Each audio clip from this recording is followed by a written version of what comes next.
in the front toolbox, the top one, we have the anti-flap kit. 2 sections joined together to make each side.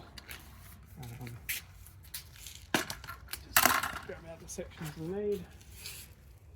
So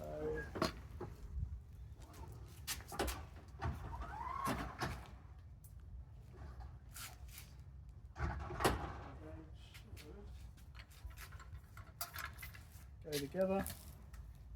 If I grab the right side, that's great. So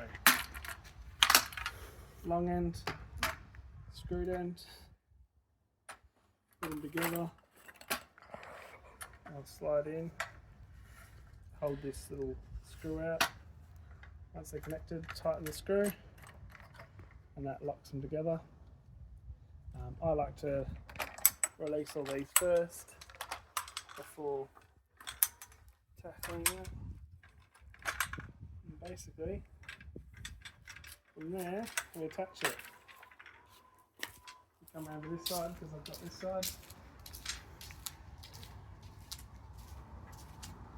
So, on one end you'll notice a hook, and the other end, it's just a plastic bit that kind of hooks over a bit in there. We'll start with the hook end.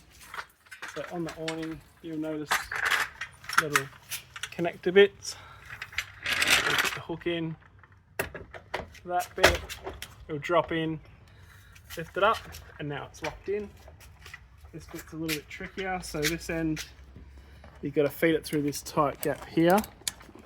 So up and over this bit through this gap here, and it sits on top of here.